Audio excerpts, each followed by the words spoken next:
Greetings, my fellow proclaimers. Welcome to Lectors Training on Sunday Readings. It's practice time for the readings of December 15, the third Sunday of Advent. First, let's get familiar with some names and words some of us may not be saying correctly. In the first reading, say Isaiah, Isaiah. Step. This is a large area of land without trees. Step. Lebanon, Lebanon. Carmel, Carmel. Sharon. You can also say Sharon. Vindication, vindication. Recompense, recompense. In the second reading, say precious, precious. And now let's practice with the full text after some margin notes from our reference book. This will also guide us in our proclamation. From the book of Isaiah, we read a prophecy of hope at the time God's people thought God had abandoned them.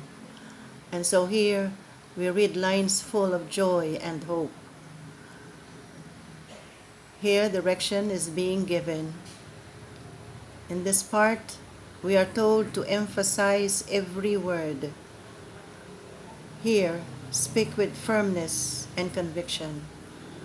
And then again, the tone of joy and confidence here. After gladness, make a longer pause before you read the last line. Let me remind you again to look at the assembly when you begin, when you end, and in the middle, and at the end of every thought and sentence. First reading. A reading from the book of the prophet Isaiah. The desert and the parched land will exult. The steppe will rejoice and bloom. They will bloom with abundant flowers and rejoice with joyful song. The glory of Lebanon will be given to them, the splendor of Carmel and Sharon. They will see the glory of the Lord, the splendor of our God. Strengthen the hands that are feeble. Make firm the knees that are weak.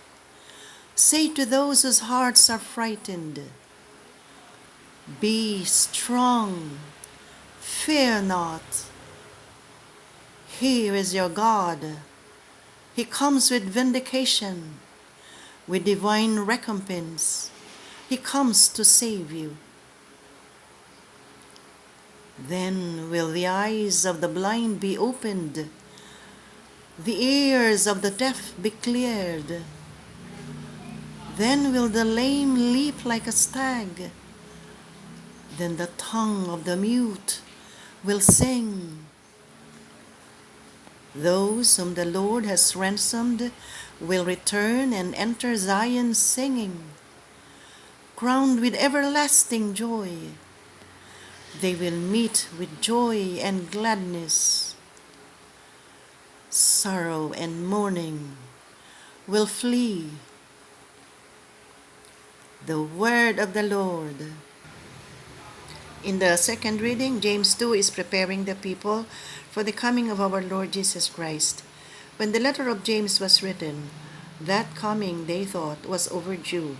So James recommends patience and used nature as a model from which to interpret the events. In this part, the tone is persuasive. Speak slowly. Emphasize each word of this line. Slightly increase your pace here. Again, the tone is persuasive and conciliatory. Here, speak with firmness. And then again, look at the assembly here, and here, in the middle, and at the end of every thought and sentence. Second reading. A reading from the letter of St. James. Be patient, brothers and sisters, until the coming of the Lord. See how the farmer waits for the precious fruit of the earth, being patient with it until it receives the early and the late rains. You, too, must be patient. Make your hearts firm, because the coming of the Lord is at hand. Do not complain, brothers and sisters, about one another, that you may not be judged. Behold, the judge is standing before the gates. Take as an example of hardship and patience, brothers and sisters, the prophets who spoke in the name of the Lord. The word of the Lord. Thank you, brothers and sisters. Join me again next week for the readings of December 22, the fourth Sunday of Advent. Until then, goodbye and God bless.